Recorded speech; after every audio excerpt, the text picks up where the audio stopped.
मैं Varsha Dawar, assistant professor political science, government college Bayana, Bharatpur. हम मौलिक अधिकारों की चर्चा कर रहे थे अपनी काफ़ी वीडियोस में। तो हमने एक बार थोड़ा हम पिछली वीडियोस के बारे में शॉर्ट में हम देखें। हमने मौलिक अधिकारों के अर्थ, उनका अभिप्राय आदि के बारे में चर्चा की। इसके बाद हमने मौलिक अधिकारों के जो प्रकार हैं, हमने समानता का अधिकार पढ़ा 14 से 18 तक। इसके बाद हमने स्वतंत्रता का जो अधिकार है अनुच्छेद 19 से 22 तक हमने पढ़ा। इसके बाद हम तीसरा जो अधिकार है शोषण के विरुद्ध अधिकार, अनुच्छेद 23 से 24, उसके बारे में आज हम यहाँ डिटेल में चर्चा करेंगे। शोषण के विरुद्ध अधिकार तीसरा मौलिक अधिकार है, भारतीय संविधान के भाग 3 में है।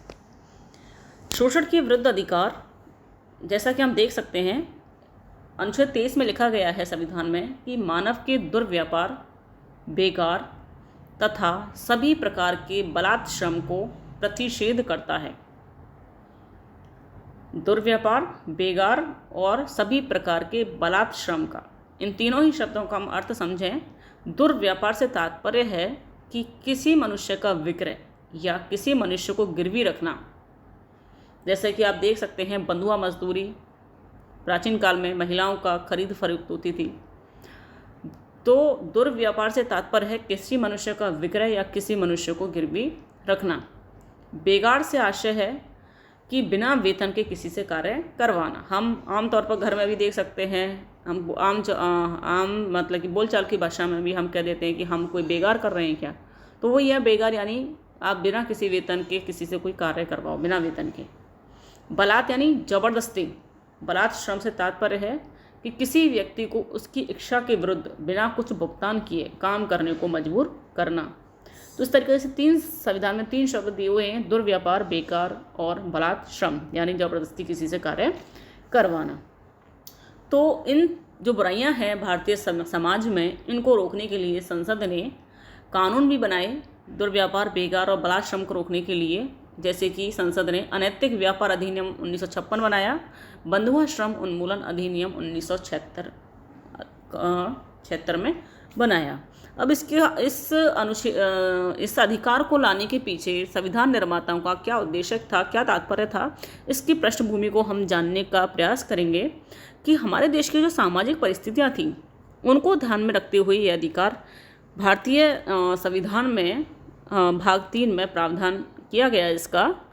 क्योंकि जब संविधान की रचना हो रही थी, संविधान का निर्माण हो रहा था, हमारा संविधान 26 नवंबर 1949 को बनकर के तैयार हो गया था।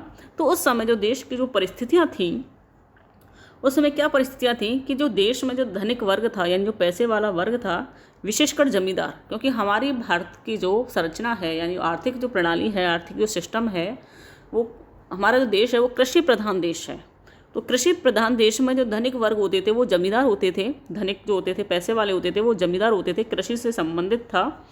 तो जो धनिक वर्ग था, विशेषकर जमींदार, वो गरीब व्यक्तियों से ज़बरदस्ती बिना मजदूरी दिए हुए काम करवाते थे और बेगार ना करने वालों के साथ दुर्व्यवहार यानी उनके साथ गलत व्यवहार करते थे।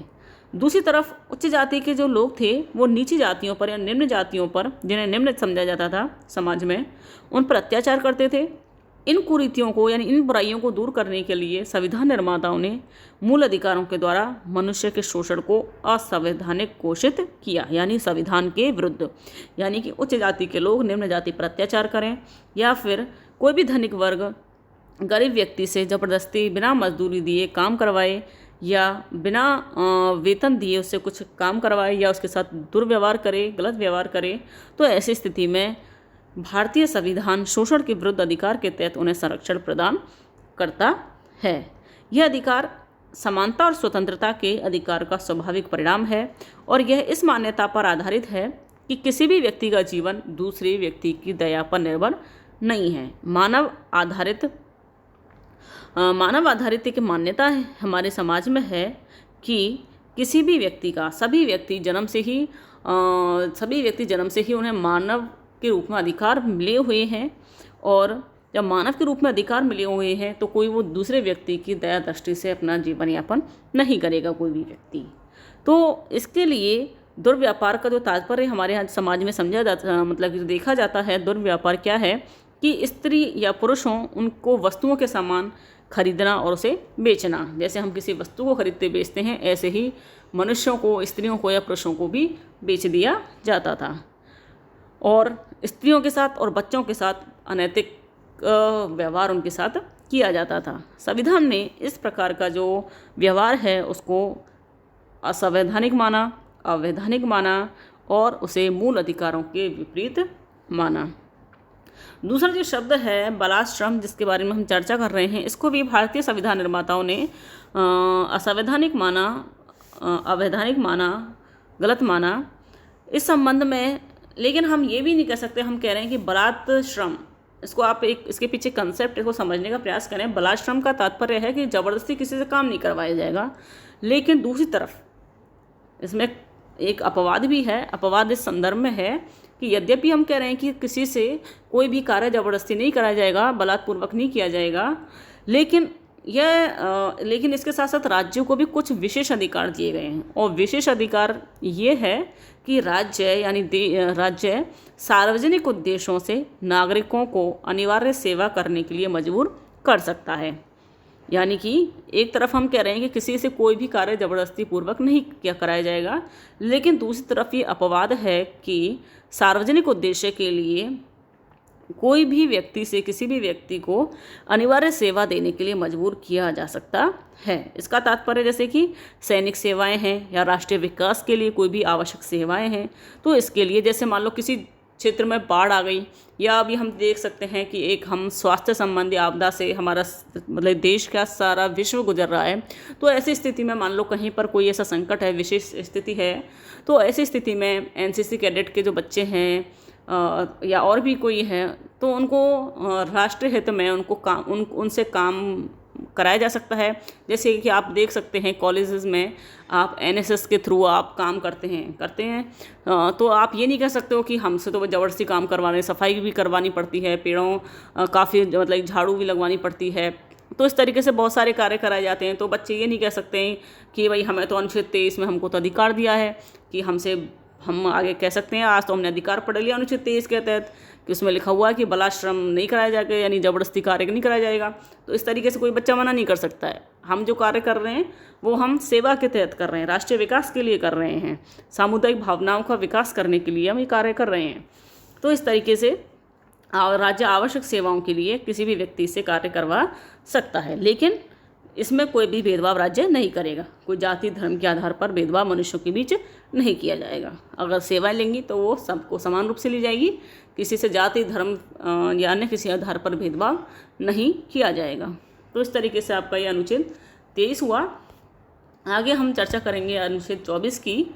अनुच्छेद जो 24 है उसमें कहा गया है कि 14 वर्ष से कम आयु के किसी भी बालक को कारखाने में या किसी खान में या किसी भी ऐसे संकट में जो कार्य में या नियोजन में कार्य नहीं कराया जाएगा। यानी कि 14 वर्ष से कम आयु के किसी बच्चे को किसी भी जोखिम भरे कार्य से दूर रखा जाएगा, कोई भी ऐसा कार्य नहीं कराया जाएगा। और इसके लिए संसद ने कानून बनाया अनुच्छेद 24 के क्रियान्वयन के लिए, जैसे कारखाना अधिनियम 1948, खान अधिनियम 1953 और बाल श्रम उन्मूलन अधिनियम 1986।